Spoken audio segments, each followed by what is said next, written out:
우리는 지난 주일부터 함께 욥기 말씀을 묵상하기 시작했습니다. 지난 한 주간 동안 욥기 좀 읽어 보셨습니까? 읽으라는 건 너무 많은데 욥기까지 읽어야 돼요. 여러분 조금 융통성을 가지셔도 돼요. 너무 많을 때는 욥기 먼저 읽으시고 그 다음에 순서 따라가도 되니까요. 여러분 어느 쪽을 먼저 읽는 게 좋겠어요? 설교 본문을 먼저 읽고 나머지 읽으시면 더 좋겠다, 그런 생각이 듭니다. 욥기 읽으시면서 어떤 느낌이 드셨는지요? 저는 욥기를 읽을 때마다 좀 길다, 지루하다, 또 대화가 되지 않아서 마음이 답답하구나, 뭐 이런 느낌을 가지게 되었습니다. 그러나 이렇게 세월이 갈수록 욥기를 읽으면 읽을수록 참 재밌다, 이제 인생이 조금 철이 들어가는 같은 그런 생각을 하게 됩니다. 욥기는 전체가 42장으로 되어 있습니다. 예, 벌써 넘겨주셨네요. 우리 1장, 2장 서론이죠. 이야기의 배경이 나옵니다. 그리고 3장부터 31장까지가 욥과 욥의 세 친구들의 대화가 길게 이어지고요. 32장부터 37장까지 무려 6장에 걸쳐서 엘리후라는 사람이 이제 말을 하는 거예요. 그리고 마지막에 하나님께서 38장부터 42장까지 하나님께서 결론을 내려주시고 욥이 회복되는 그런 사건으로 전체가 전개되고 있습니다. 우리가 지난주에 함께 살펴본 1장과 2장에는 정말로 중요한 전제들이 있습니다. 한 장 더 넘겨주시면요. 여러분 지난주 끝나면서 했던 4가지 전제가 여러분 기억이 나십니까? 여러분들은 이 모든 전제를 다 그대로 받아들일 수 있으십니까? 여러분들에게는 이 4가지가 혹시 걸림돌이 되지는 않습니까? 실제로 우리 예수 믿는 사람들 중에 어떤 사람들은 욥기는 실제로 일어난 사건이 아니다, 욥기는 지어낸 이야기일 뿐이다, 그렇게 주장하면서 욥기를 그냥 지나치는 그런 분들도 없잖아 있습니다. 그래서 성경이 하나님의 영감으로 되어진 하나님의 말씀임을 부정하는 자리까지 서게 되는 분들도 때로 만나게 되는 것 같습니다. 여러분, 저와 여러분에게는 이 4가지 전제 중에 어디에서부터 걸림돌이 되고 어디에서부터 거치는 반석이 되고 있습니까? 첫째, 여러분들 신앙생활 하시면서 영적인 세계를 인정하십니까? 만약에 영적인 세계를 인정하고 있지 않다면 이제 신앙생활을 하는 게 아니죠, 그죠? 처세술로 이 땅에서의 삶을 위해서 여러분 종교 활동을 하고 있는 거다, 이렇게 생각을 해도 될 것 같습니다. 영적인 세계가 눈에 보이지 않기 때문에, 그리고 나는 영적인 세계를 한 번도 경험해 보지 못했으니까 나는 영적인 세계를 인정할 수 없다, 그런 분들이 있을 수 있습니다. 그러나 저와 여러분의 인생길에는 눈에 보이지 않아도, 내가 직접 경험해 보지 않아도 틀림없이 실제하는 것들이 얼마나 많이 있습니까?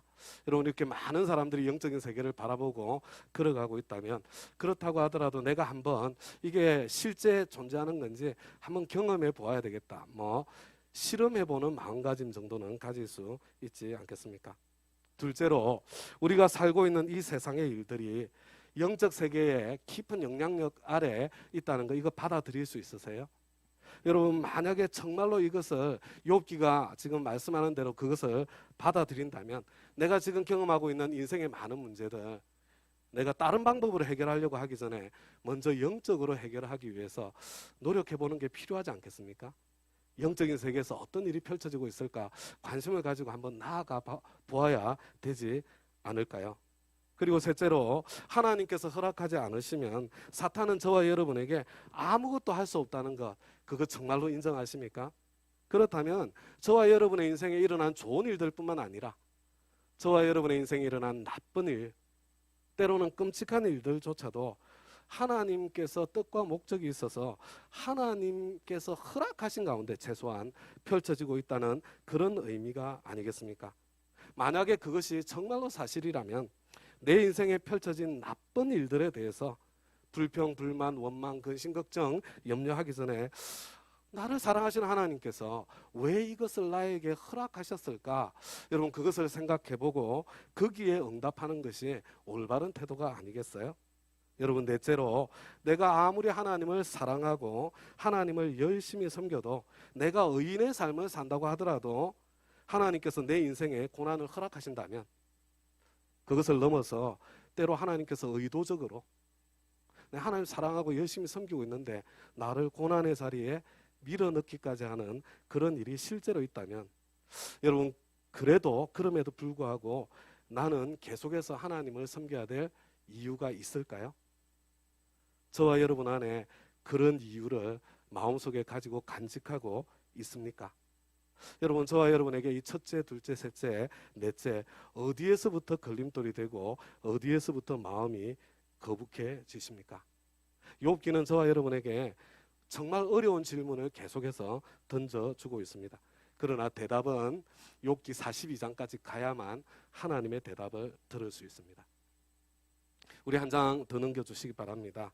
제가 이 욥기 이제 3장부터 마지막까지 참 이 내용을 좀 보기 쉽도록 이렇게 정리를 해 두었습니다. 누가 하는 말인지 그 내용을 이 우리 주보에도 넣어드렸지요. 무턱대고 욥기를 읽을 때는 정신이 없었는데 이렇게 정리를 해놓고 보니까 욥기 전체 흐름이 조금 더 쉽게 한눈에 제 마음속에 들어왔습니다.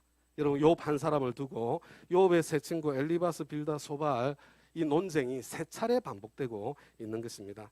마지막 세 번째 사이클에서 소발이 지금 대답하기를 포기하니까 처음부터 끝까지 이 세 사람의, 이 네 사람의 대화를 듣고 있었던 이 엘리후라는 사람이 마지막에 그냥 막 열변을 토하는 내용 있고요. 그리고 마지막에 그 끝에 하나님께서 이어서 지금까지 침묵해 오셨던 하나님께서 드디어 참 결론을 내려주시고 회복시켜 주시는 그런 이야기죠. 근데 여러분, 하나님의 결론까지 가서 보면요, 하나님께서 욥의 세 친구들을 굉장히 책망하세요. 뿐만 아니라 하나님께서 욥도 책망하십니다.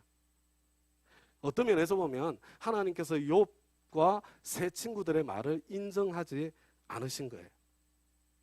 거기다가 욥기 이 42장 전체에서 하나님께서 직접 말씀하시는 부분은 앞에 2장, 그죠? 그리고 끝에 5장밖에 없습니다. 그러니까 저와 여러분에게는 또 하나의 중요한 질문이 더 생기는 거죠. 욥기의 앞부분, 특히 욥과 세 친구의 대화, 그리고 엘리후의 대화까지 3장부터 37장까지 여러분, 이 내용을 하나님의 말씀이라고 이야기할 수 있나요? 지금 3장부터 이 37장까지가 하나님의 말씀인가? 하나님의 말씀입니까? 하나님의 말씀이 아닙니까? 다음 가족 여러분, 우리 한 장 더 넘겨주시면 좋겠습니다. 우리 욥기에서 저와 여러분이 예수 안 믿는 사람도 너무나 잘 아는 그런 성경 구절이 있죠. 우리 위에 구절 한번 같이 한번 읽어볼게요. 시작. 내 시작은 미약하였으나 내 나중은 심히 창대하리라. 여러분, 혹시 여러분 집에도 액자로 걸려 있지는 않습니까? 여러분, 이게 하나님의 말씀입니까? 아닙니까? 여러분, 이거 어디에 나오는 말씀인가요? 욥기 8장 7절이에요. 누가 한 말인가요? 욥의 친구 중에 빌닷이 한 말입니다. 지금 빌닷이 한 이 말을 하나님의 말씀이라고 말할 수 있습니까? 없습니까? 우리 두 번째 구절, 너무나 잘 아는 구절이죠. 찬양으로 우리 노래까지 부르는 구절이에요. 같이 한번 읽어볼까요? 시작. 나의 가는 길을 오직 그가 아시나니 그가 나를 단련하신 후에는 내가 정금같이 나오리라. 여러분, 이것은 욥기 23장 10절에 있는 말씀입니다. 누가 한 말이에요? 이거 욥이 한 말입니다. 그러면 욥이 한 이 말은 하나님의 말씀이라고 할 수 있습니까? 없습니까?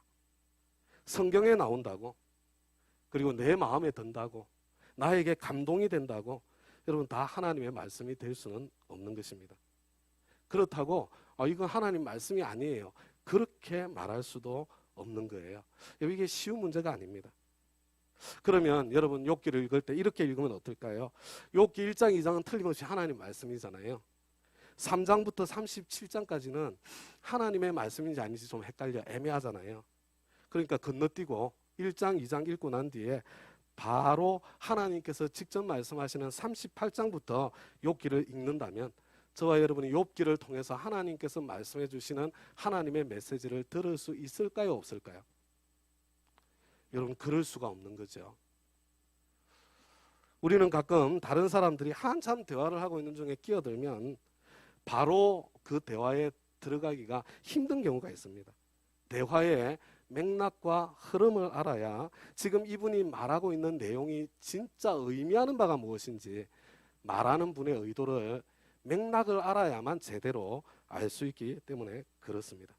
욥기의 첫 부분만 읽고, 그리고 욥기의 중간 부분만 읽고, 아니면 욥기의 한두 절을 뽑아내어서 읽고 쉽게 결론을 내려서는 안 되는 것입니다. 욥은 지금 무슨 말을 하고 싶은 것인가? 새 친구들은 지금 도대체 무슨 말을 하려고 하는 것인가? 엘리후는 왜 그렇게 열을 받아서 무려 6장에 걸쳐서 그렇게 열변을 토하고 있는가? 하나님께서는 무슨 의도로 이렇게 긴 이야기를 저와 여러분에게 다 들려주시고 난 이후에 하나님께서 비로소 말씀하시기 시작하는 것일까?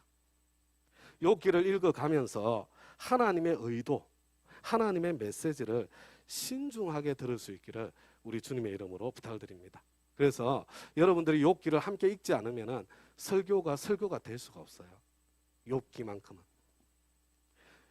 욥과 새 친구의 대화가 처음 시작되는 3장, 이제 욥이 고통 중에 발언을 하는 거죠. 그리고 4장, 엘리바스가 그 욥의 말을 받아서 이렇게 대답을 하는 겁니다. 한국 교회에서 가장 많이 사용하는 성경이 개역 개정이에요. 우리 교회는 예배와 성경 공부 3번역으로 하고 있습니다. 그리고 또 제가 종종 여러분들에게 공동번역 성경으로 여러분들 성경을 읽어드리잖아요. 그래서 오늘 이 내용 중에 일부만 이 3번역을 한번 비교를 해보도록 하겠습니다. 먼저 욥기 3장인데요. 욥의 긴 발언 중에 11절부터 19절까지만, 사실 저는 전부 다 3번역으로 세 번역을 비교해서 읽고 싶은데 그 중에 딱 두 부분만 같이 비교해서 읽어보려고 합니다. 욥기 3장 11절부터 19절까지예요.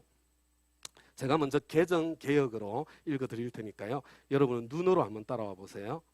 무슨 내용인가 생각해 보세요. 어찌하여 내가 태에서 죽어나오지 아니하였던가? 어찌하여 내 어머니가 해산할 때에 내가 숨지지 아니하였던가? 어찌하여 무릎이 나를 빨았던가? 어찌하여 내가 젖을 빨았던가? 그렇지 아니하였던들 이제는 내가 평안히 누워서 자고 쉬었을 것이니 자기를 위하여 폐허를 일으킨 세상 임금들과 모사들과 함께 있었을 것이요 혹시 금을 가지며 은으로 집을 채운 고관들과 함께 있었을 것이며 또는 낙태되어 땅에 묻힌 아이처럼 나는 존재하지 않았겠고 빛을 보지 못한 아이들 같았을 것이라.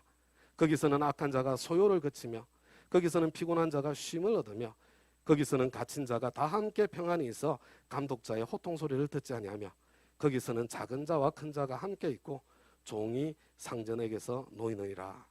여러분 얼마나 욥이 고통스러웠으면 언제 차라리 죽어서 태어났든지 지금 죽음의 세계에 들어가 있으면 얼마나 좋을까 이렇게 탄식하는 그런 내용이에요. 들어 이해하기 어려운 단어도 함께 포함되어 있는 것을 보게 됩니다. 자, 이번에는 여러분들이 3번역으로 11절부터 19절까지 한번 읽어보도록 하겠습니다. 시작.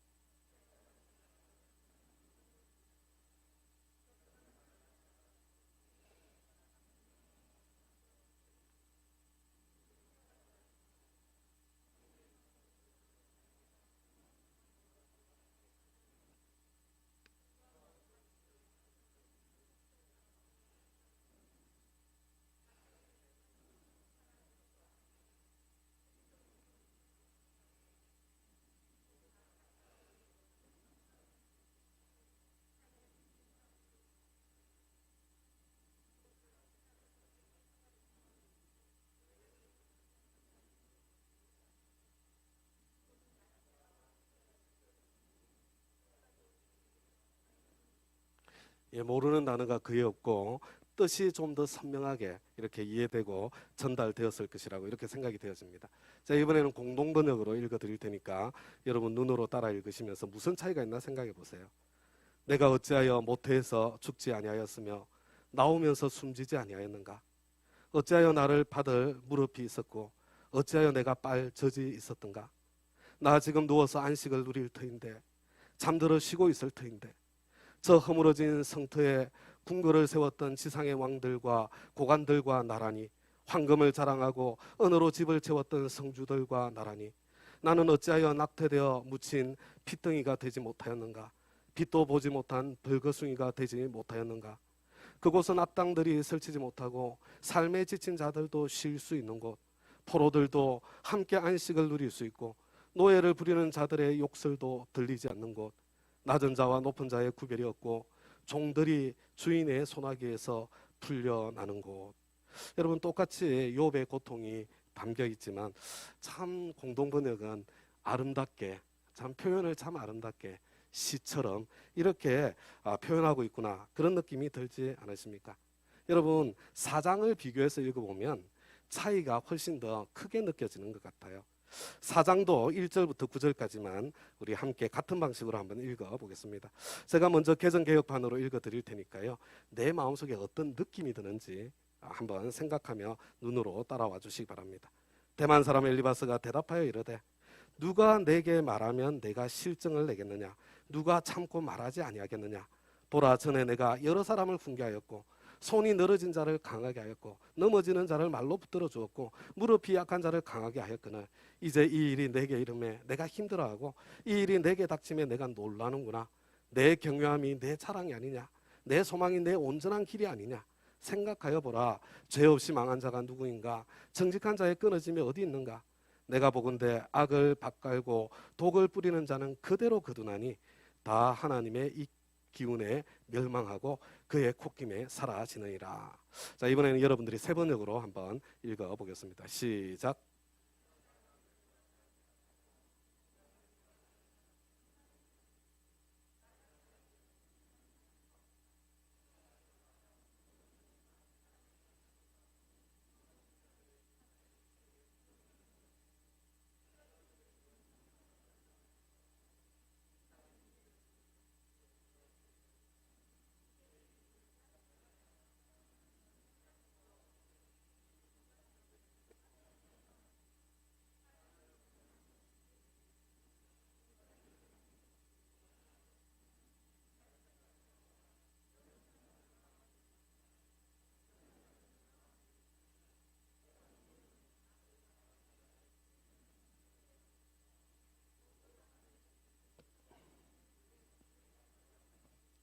자, 이번에는 제가 공동번역으로 읽어드릴 테니까요. 느낌이 달라지는지 한번 살펴보시면서 따라오시기 바랍니다. 대만 사람 엘리바스가 말을 받았다. 누가 자네에게 말을 건네려 한다면 자네는 귀찮게 여기겠지. 그렇다고 입을 다물고만 있을 수도 없는 일일세. 여보게 자네는 많은 사람을 지도하였고 손에 맥이 풀린 사람에게 용기를 주었었네. 자네의 말은 쓰러지는 사람을 일으켰고 흔들리는 무릎에 힘을 주었었지. 그런데 자네가 이 지경을 당하자 기가 꺾이고 매를 좀 맞았다고 이렇듯 허둥대다니 될 말인가. 자신만만하던 자네의 경건은 어찌 되었고 자네의 희망이던 그 흠없는 생활은 어찌 되었는가. 곰곰이 생각해보게 죄 없이 망한 이가 어디 있으며 마음을 바로 쓰고 비명해 죽은 이가 어디 있는가. 내가 보니 땅을 갈아 악을 심고 불행의 씨를 뿌린 자는 모두 그 심은 대로 거두더군. 하나님의 입김에 모두들 사라져가고 그의 콧김에 날려 없어졌네. 여러분 조금 차이가 느껴지세요? 이게 이 설교 시간에 짧은 시간에 하기 때문에 안 느껴질 수도 있는데요. 근데 여러분 이 세 번역을 비교해서 읽어보면 굉장히 차이가 크다는 것을 알 수 있게 될 겁니다. 여러분 어느 번역이 제일 정확하게 올바르게 번역되었다고 생각하십니까? 사실은 이 번역이 옳다, 저 번역이 옳다 말하기가 쉽지 않습니다. 그렇지만 같은 내용을 어떻게 번역하느냐에 따라 얼마나 다르게, 내용도 다르게, 느낌도 다르게 전달될 수 있는지 여러분 그것을 조금 경험하고 느껴보았으면 좋겠습니다. 아, 이게 다르고 다르구나. 같은 내용을 번역하는 데 따라 느낌이, 내용이 정말 다르구나. 만약에 그것이 이렇게 마음속에 와닿았다면요. 그러면 제가 오늘 설교의 목적의 한 50%는 달성을 한 거예요. 어쩌면 그것으로 충분할 수도 있습니다. 개역 개정으로 읽을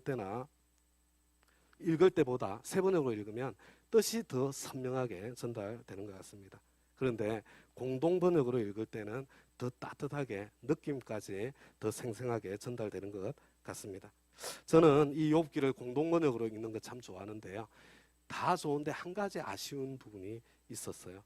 그것이 뭐냐면 서로 대화를 하는데 반말을 하는 것처럼 번역되어 있다는 것이 사실은 아쉬운 생각이 들었습니다.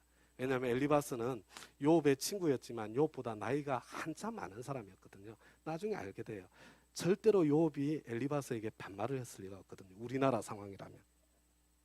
여러분 같은 내용도 어떤 어투를 사용하느냐에 따라 완전히 다른 느낌으로 전달되기 때문에 그렇습니다. 여러분 존댓말이 아니고 반말을 사용하면 싸우는 것처럼 보이기가 훨씬 더 쉽습니다. 같은 내용도 반말로 하면 더 사납게 전달되는 것을 보게 됩니다. 다음 가족 여러분, 제가 가끔 부탁드리잖아요. 부부 사이에도 존댓말을 한번 써보시기 바랍니다. 혹시 갈등이 아니야. 그 조금 당신 갑자기 왜 그래 이러면 좀 이상한데요. 근데 한번 써보세요. 집안 분위기가 훨씬 더 안정되고 평안해지는 경우가 많을 겁니다. 그리고 자녀 교육에도요 훨씬 더 도움이 될 거예요. 욥기를 존댓말로 바꿔서 한번 읽어보세요.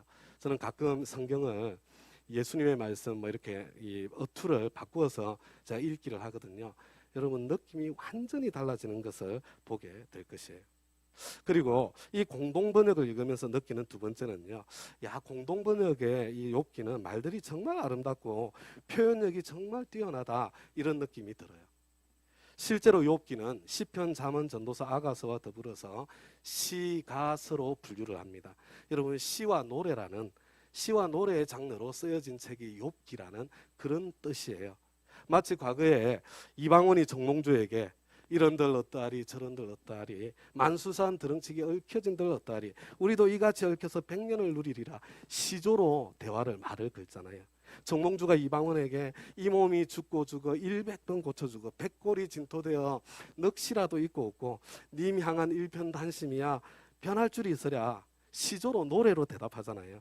우리 참 이전의 사람들은 참 멋있었던 그런 분들이 많았던 것 같습니다. 그렇게 노래로 대화를 나누었던 것처럼 지금 욥과 세 친구들이 지금 노래로 대화를 나누고 있는 그런 장면으로 이해를 하시면 돼요. 여러분 욥기를 시로 읽으면 훨씬 더 감성적으로 풍부해지는 그런 것을 느끼게 될 것입니다. 표현하는 방식이 그래서 중요하고 번역도 그래서 중요하다는 것 오늘 그것을 마음에 꼭 담으시기를 부탁드립니다. 그런데 이 아름다운 욥기를 읽으면서 읽어가면 읽어갈수록 답답하다는 그 답답함이 떠나지를 않습니다. 욥과 친구들 사이에는 대화가 되지 않는구나. 말이 통하지 않는구나. 그런 생각이 계속해서 드는 안타까움이 있는 거예요. 욥은 욥대로 새 친구들은 새 친구들대로 자기 하고 싶은 이야기를 끝까지 계속해서 반복하고 있는 그런 답답함이 느껴집니다. 우리는 부부싸움이나 논쟁에서 이와 같은 모습을 자주 발견하고 자주 경험하게 되는 거죠.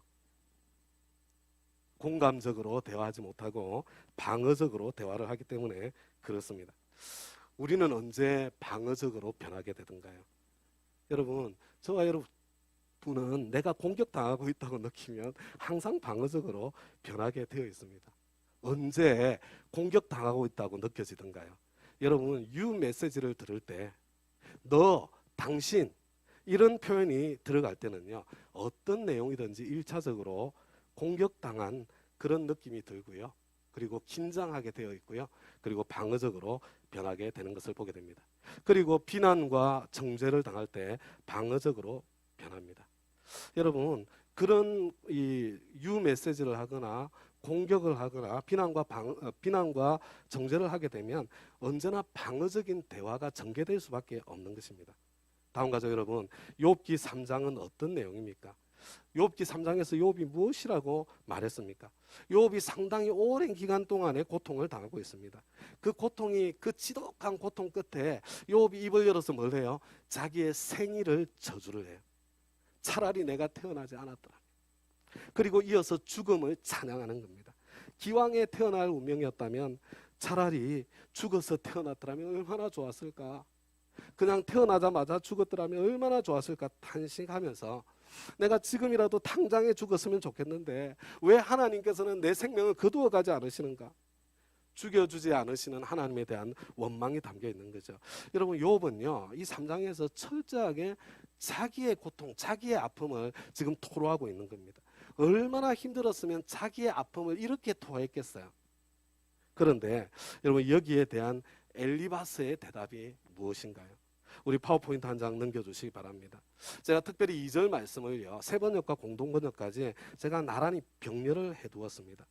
여러분 이 2절을 세 번역으로 읽으면요 느낌이 정말 달라요. 개정개혁으로만 읽으면 어떤 느낌이 들어요? 야, 누가 너한테 말을 해야 네가 약이 더 오르겠니? 내가 참고 말할 수 없구나. 여러분 이런 느낌으로 번역되어 있는 것 같지 않아요? 그런 느낌으로 얼마든지 이해가 되는 거예요. 근데 새 번역을 읽고요 공동 번역까지 읽고 난 뒤에 보니까 그런 말이 아니에요.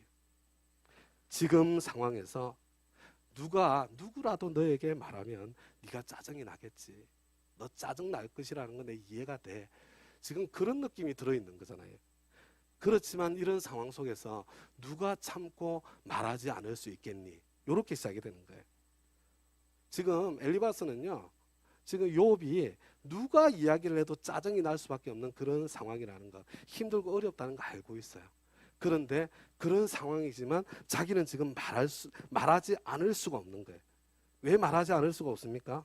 말을 안 하려고 하니까 가슴이 답답해서 터질 것 같은 거예요.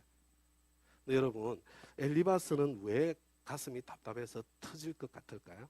이 상황 속에서 우리가 있잖아요. 이 욥기의 상황 속에 들어가 보면 여러분 이것은 다른 이유 때문이 아니라 사랑하기 때문이라고 저는 그렇게 말하고 싶습니다. 나는 지금 욥이 고통당하는 것이 너무나도 안타까운데, 나는 욥이 이 고통에서 벗어날 길을 내가 알고 있는데, 근데 욥이 그 길을 걷지 않고 지금 엉뚱한 길을 가고 있는 것처럼 보이는 거예요. 여러분 그래서 지금 답답한 마음에 네가 싫어할 줄 알겠지만 내가 어떻게 말하지 않을 수 있겠니? 이러고 지금 말을 꺼내는 거예요. 다음 가족 여러분, 엘리바스와 빌닷과 소바를 우습게 생각하시면 안 됩니다. 여러분 그 먼 길을 걸어서 욥을 찾아온 사람들이에요. 밤낮 일주일 동안 아무 말도 하지 않고 욥이 고통당하는 현장을 함께 지켜준 사람들입니다. 여러분 저와 여러분 가운데 친구가 고통을 당하는데 일주일 밤낮 옆에서 지켜줄 수 있는 사람이 있어요? 일주일 밤낮 곁에 머물면서 아무 말도 하지 않고 옆에서 그 시간 함께 보내줄 수 있는 사람 있습니까? 여러분 우리 가운데 부모님이 고통을 당한다고 한들 여러분 일주일 밤낮을 부모님과 함께 해줄 수는 있나요? 여러분 이 욥의 세 친구들은 보통 사람들이 아니에요. 욥을 아끼고 사랑하는 사람들이고 욥을 위해서 희생을 담을 줄 아는 사람들이었어요. 그런데 그들은 지금 확신하고 있는 겁니다. 모든 고통은 죄 때문에 찾아오는 것인데 욥이 이 고통에서 벗어나려면 회개해야 되는데 지금 욥이 회개할 생각은 하지 않고 입을 연 첫 마디가 명백하게 하나님에 대한 원망인 겁니다. 답답한 거예요. 가슴이 아픈 겁니다. 저는 엘리바스가 처음 말을 시작한 것은 사랑에서 나왔다고 믿습니다. 그러나 사랑에서 나온 옳은 말을 했다고 모든 것이 정당화되는 것이 아닙니다. 옳고 유익한 말은 아프고 고통스러울 때가 많습니다. 내가 꼭 해야 할 말이라고 하더라도 말을 할 때는 지혜롭게 할 줄 알아야 됩니다. 우리 한 장 더 넘겨주시기 바랍니다. 3절에서 6절이에요. 엘리바스는 지금 욥은 지금 감정을 토했는데 여러분 엘리바스는 욥의 감정 제대로 터치하지 않습니다. 수용하지 않습니다. 실제로는 공감하지 않는 거예요. 여러분 욥의 이 엘리바스는 욥의 감정을 지금 이야기하는 것이 아니라 욥이 했던 말의 내용을 지금 어떻게 해요? 유 메시지로 지금 문제를 삼고 있습니다. 보라 전에 네가 이제 이 일이 너에게 닥쳐오니까 과거 너의 경외, 너의 자랑, 너의 소망, 너의 온전한 길 끝없이 너 유를 반복하고 있는 것을 보게 되죠. 거기에다가 결정타를 한 번 더 날려요.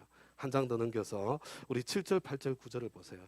잘 생각하여 보아라. 죄 없이 망한 일이 있더냐?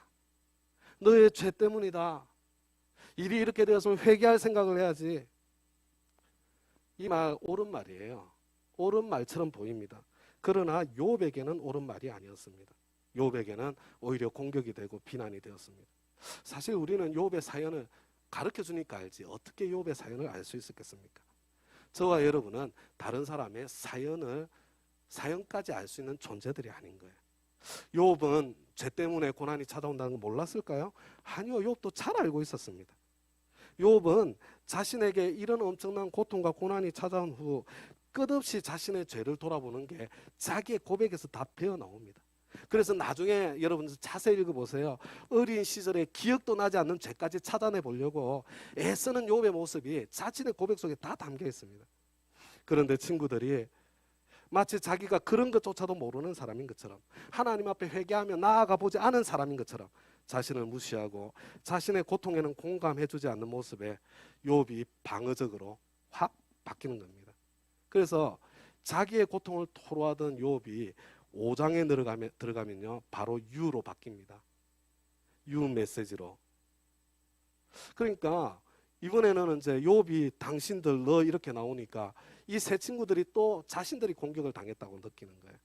그래서 세 친구들이 방어적으로 변하게 되고, 이렇게 신앙의 실력도 대단한 사람들이고 서로 참 소중히 여기는 사랑하는 마음도 있었는데 그 사랑은 온데간데 없어지고 서로 끝없이 방어적인 대화가 이어지고 또 이어지게 되는 거잖아요. 우리가 부부가 서로 사랑하는데 한번 이렇게 발동하면 끝없이 방어적인 사이클이 돌잖아요. 우리 교회 식구들이 서로 참 존경하고 서로 존중히 여기는데 한번 이런 방어적인 대화가 일어나면 끝없이 사이클이 돌고 있지 않습니까? 이런 모습은 욥과 욥의 세 친구들만의 모습이 아니라 저와 여러분의 가정의 모습이고 교회의 모습일 때가 너무나 많습니다. 처음에는 사랑하는 마음으로 시작을 했는데, 거기에서 출발했는데 지혜롭지 못하고 훈련되지 못한 대화의 방식 때문에 대화가 점점 더 거칠어져서 관계를 회복할 수 없는 지경에까지 이를 때가 많은 거예요. 여러분, 욥과 세 친구들의 관계는 관계를 회복할 수 없는 지경까지 가게 돼요. 신앙생활에서 사랑의 관계가 중요하다는 것 너무나 잘 알고 있고, 그래서 나는 이 관계를 세우고 싶은데 근데 여전히 깨어진 관계 속에 고통 당하고 있는 저와 여러분, 대화의 내 진심만으로 안 돼요. 대화의 방식과 기술을 배우고 훈련해야 됩니다. 자, 몇 가지 부탁드리려고 합니다. 첫 번째요, 예의를 갖추어서 말하기를 평상시에 연습하기를 바랍니다. 여러분, 우리 이야기를 할 때 예의를 갖추어서 말할 줄 알아야 합니다. 여러분, 가능하면요, 여러분 부부 사이에서도 더욱더 예의를 갖추어야 돼요. 너무 가깝기 때문에 무례해서는 안 됩니다. 여러분, 부부 사이에 존댓말을 써보세요. 자녀들 교육이 훨씬 더 좋습니다. 사랑은 무례하지 않습니다. 예의를 지키는 것이 사랑입니다. 예의를 지켜서 말하고 예의를 지켜서 행동하기만 해도 우리 갈등의 상당한 부분은 다 예방됩니다. 뿐만 아니라 깨어진 관계도 회복되는 것을 경험할 거예요. 그런데 여러분, 예의를 갖추어서 말하는 것 평상시에 연습해야 됩니다. 평상시에 연습하지 않으면 감정의 홍수가 일어났을 때는 전혀 불가능해요. 전혀 불가능합니다. 무례하게 할 말 다 해놓고 그래 난 뒤끝은 없어. 그러나 듣는 사람은 그렇지 않을 수 있습니다. 듣는 사람은 그렇지 않을 때가 훨씬 더 많습니다. 뒤끝이 없는 분들이 뒤끝 있는 사람들보다 훨씬 더 좋죠. 너무 감사한 일이죠. 근데 거기에 만족하시면 안 돼요. 조금 더 성장하고 자라야 됩니다.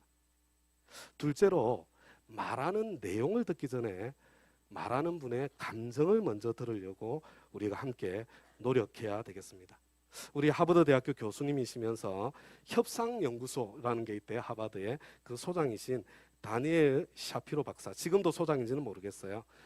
제가 한 7년 전에 읽었던 책이니까, 원하는 것이 있다면 감정을 흔들어라, 이런 제목의 책이 있습니다. 제가 책은 안 읽어도 될 것 같아요. 저도 읽다가 그만 읽었으니까. 근데 제목만 기억해도 충분히 의미가 있을 것 같습니다. 원하는 것이 있다면 감정을 흔들어라.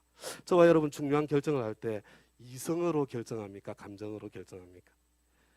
사소한 것은 이성으로 결정하고 정말 중요한 것은 감정대로 결정하는 것이 저와 여러분이죠. 나도 알아요. 뻔히 알고 있습니다. 어떤 결과가 생길지, 어떤 손해를 보게 될지 다 알아요.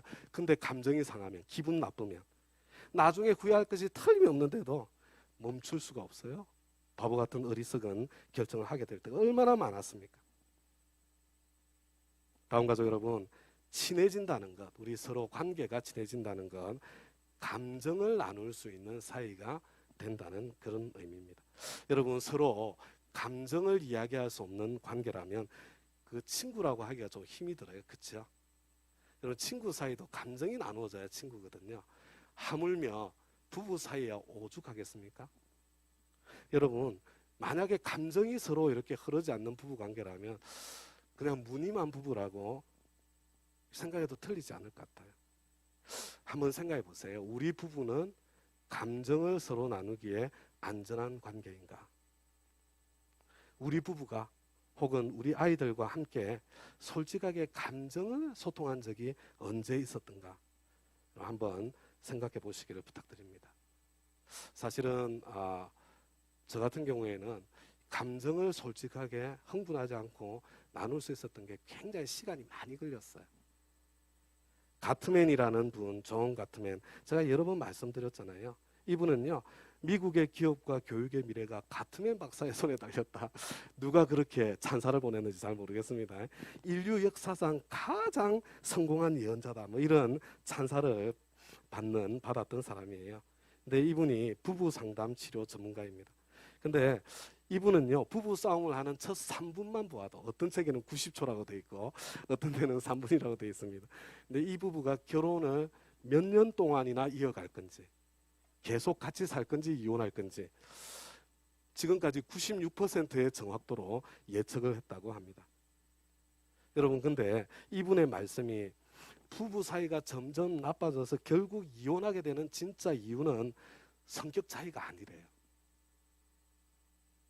경제력의 차이가 아니랍니다. 성적인 차이도 아니래요. 심지어 부부싸움을 자주 하기 때문에 헤어지는 것도 아니래요. 여러분, 이분이 이야기하는 그 결정적인 이유가 뭐냐면요, 싸움의 방식 때문이라고 그렇게 이야기를 합니다. 악순환을 만드는 싸움의 방식이 마침내 서로 결별하게 갈라서게 만들더라는 것입니다. 부정적인 감정은 아예 표현하지 못하도록, 부정적인 감정은 서로 아예 나누지도 못하도록 악순환을 만드는 싸움의 방식, 비난, 경멸, 방어, 반격, 도피와 같은 방법으로 싸우는 관계, 결국은 갈라서게 되어 있더라는 거예요. 이 가트맨 박사에 의하면 사람들이 자신의 감정, 배우자의 감정, 자녀의 감정, 여러분, 나의 감정과 다른 사람의 감정에 대해서 대처하는 방식이 4가지가 있다고 합니다. 여러분, 어떤 방식인지 한번 생각해 보세요. 여러분, 첫 번째는요, 부정적인 감정을 무시하는 방식이랍니다. 아이, 그냥 넘겨버려. 아이, 잊어버려. 왜 그런 것까지 계속 마음에 품고 있고 그래.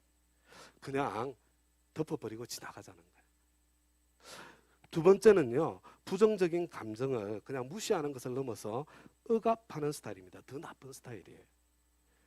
남자는 울지 않는 거야. 너 계속 울면 너 맞을 줄 알아? 너 혼나? 이런 스타일이에요. 여러분, 셋째는요, 이거는요, 어떻게 보면 더 나쁠 수도 있어요.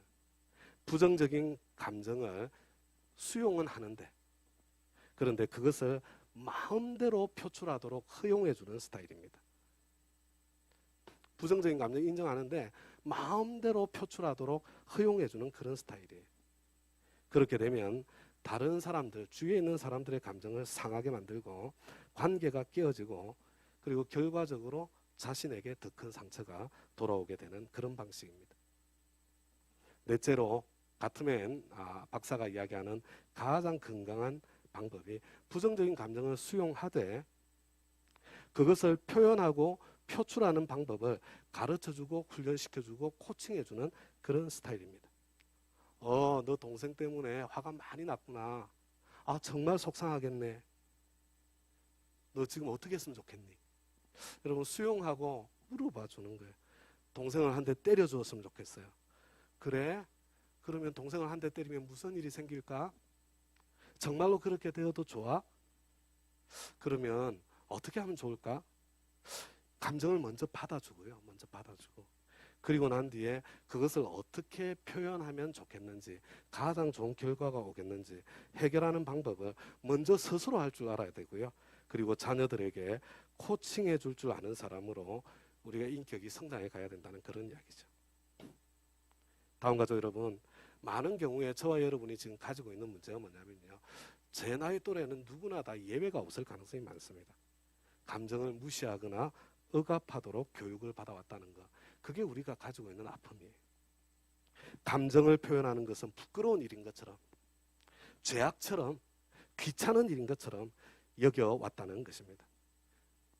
우리 세대는 남자는 울면 안 되는 거예요.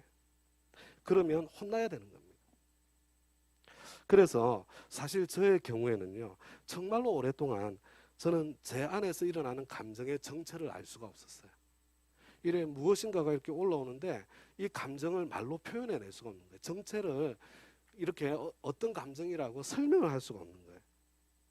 아니 내가 지금 내 속에서 일어나는 감정의 정체도 뭔지를 모르는데 어떻게 아내의 감정을, 자녀의 감정을, 다른 사람의 감정을 내가 헤아리고 그것을 뭐 그 다음을 넘어서 수용하고 코칭하는 자리에 어떻게 갈 수 있겠어요?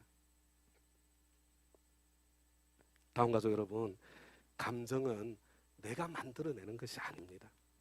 이 감정은 솟아나는 거예요. 하나님께서는 이 솟아나는 감정 자체를 죄라고 말씀하지 않으십니다. 욥이 자신의 아픔을 호소하는 것을 하나님께서 책망하지를 않으셨어요.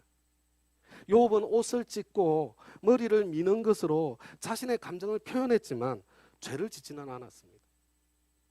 에베소서 4장 26절을 보면 분을 내어도 죄를 짓지 말고 해가 지도록 분을 품지 말라 이렇게 말씀합니다. 화가 나지만, 화를 내지만 죄를 짓지 않을 수 있다는 걸 이야기하는 거예요. 여러분, 하나님도 감정을 표현하지 않으십니까? 하나님께서도 기쁨도 표현하시고 분노도 표현하세요. 예수님께서도 기쁨도 표현하시고 슬픔도 표현하시고 분노도 다 표현하십니다. 다만 우리 주님은 화도 내시는데 노하기를 더디하시는 주님일 뿐인 거죠. 성경에는 수많은 하나님의 사람들의 두려움, 분노, 의심, 슬픔, 억울함, 여러분 이런 감정들이 성경에 하나님의 사람들의 감정들이 수없이 표현되어져 있습니다.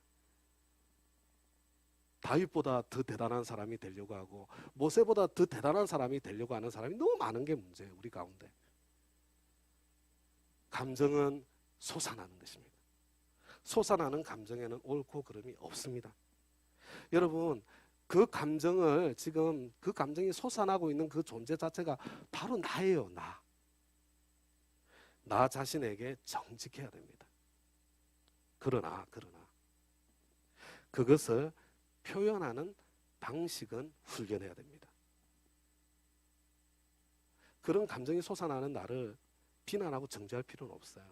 근데 그것을 어떻게 표현할 것인가는 그것은 내가 나를 살피고 훈련하고 다듬어야 하는 것입니다. 내 감정의 정체를 파악하고 이름을 좀 붙일 줄 알아야 돼요. 내 속에서 일어나는 것에. 그것을 수용하고 그것을 적절하게 표현하는 훈련을 하지 않으면 여러분 다른 사람, 내 가까이 있는 사람들의 감정을 이해하고 다른 사람의 감정을 공감해주고 그리고 그 사람이 그 감정을 적절하게 표현할 수 있도록 도와주는 역할은 못하는 거예요. 할 수 없는 겁니다. 가정교회가 정말로 좋은 것 중에 하나, 목장이 건강해지고 성숙해지면 목장에서 바로 이런 훈련이 일어나더라고요. 목장이야말로 감정 코칭이 일어나는 가장 아름다운 공간이로구나. 그래서 건강한 목장에서 가정이 점점 더 행복해지고 관계가 점점 더 좋아지는 그런 일이 일어나게 되는 것을 보게 됩니다. 다음 가족 여러분, 삶 공부 또한 이 감정 코칭에 굉장히 도움이 많이 됩니다. 나의 내면을 살필 줄 아는 능력이 배양되어야 이 감정을 나 자신에게 다른 사람이 코칭할 수 있거든요. 제가 보니까 모든 삶 공부는 다 도움이 되는데요. 그 중에 부부의 삶, 부모의 삶. 제가 보니까 이 부부의 삶, 부모의 삶이 굉장히 많은 도움을 주는 그런 삶 공부가 되는 것 같습니다. 행복한 가정생활에 정말 큰 기여를 하게 될 것입니다. 우리 2월 21일 주일 주간부터 2021년 봄학기 삶 공부가 시작되는데 여하튼 무슨 과목이든지 이렇게 들으시면서 한편으로 내 감정을 스스로에게 코칭하는 기회도 삼아주시면 감사하겠습니다. 우리 건강한 관계, 행복한 관계로 살아가려면요. 첫째, 예의를 갖추어서 말하기를 평상시에 연습해야 합니다. 여러분 혹시 내가 이게 감정 표현에 서툴면요 더욱더 힘써서 존댓말을 사용하기를 한번 연습해 보세요. 둘째로 말하는 상대방의 내용을 먼저 들으려고 하지 마시고요. 그분의 감정을 먼저 들어주려고 의도적으로 좀 힘써 노력해 주세요. 감정을 먼저 수용해 주고 난 뒤에 그 다음에 필요하면 표현하는 방식을, 그리고 여러분 이 파괴적인 감정에는 항상 잘못된 기대가 함께 깔려 있습니다. 함께 깔려 있어요. 표현하는 방식을 도와주고 난 뒤에는요 필요하다면 어떤 기대 때문에 그런 감정이 솟아났는지 그 정체를 파악할 수 있도록 점검하고 도와주는 그런 코칭을 해줄 수 있으면 좋습니다. 나에게 먼저 하고 내 소중한 사람들에게 이걸 하는 거예요.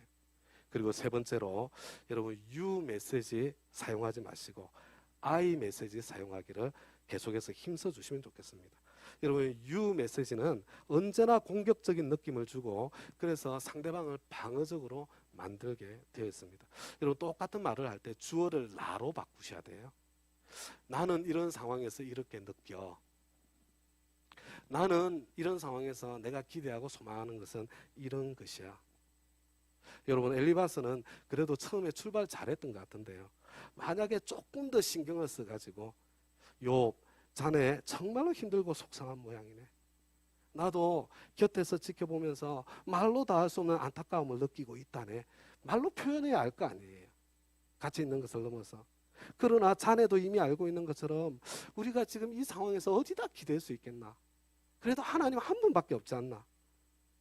나는 자네가 지금까지 잘 견뎌왔던 것처럼 다른 사람이 고통을 당할 때 권면해 주었던 것처럼 그래도 끝까지 하나님 바라보고 신뢰했으면 좋겠네. 여러분 만약에 그렇게 대화를 풀어갔더라면 이후의 대화의 흐름은 어떻게 달라졌을까? 그런 상상을 해보는 거죠. 여러분 다음 주일에는요. 이제 우리가 욥기 오늘 4장까지 했잖아요. 다음 주에는 욥기 21장까지를 설교하려고 합니다. 이게 2장씩 해서는 안 돼요. 욥기는. 그래서 이제 한 사이클 첫 번째 사이클을 이제 살펴볼 거예요. 21장까지 하나님께서는 침묵하고 계시고 욥과 세 친구들이 한 사이클 돌면서 대화를 나누는 내용입니다. 근데 아까 말씀드렸죠. 욥도 하나님께 혼나고 세 친구들도 하나님께 혼이 나요. 그러니까 이분들이 말하는 내용 이게 하나님의 말씀이다. 아니 하나님께서 우리에게 주시는 성경에 있는 내용은 맞는데 요 하나님 말씀이다 이렇게 오해하지 마시고요.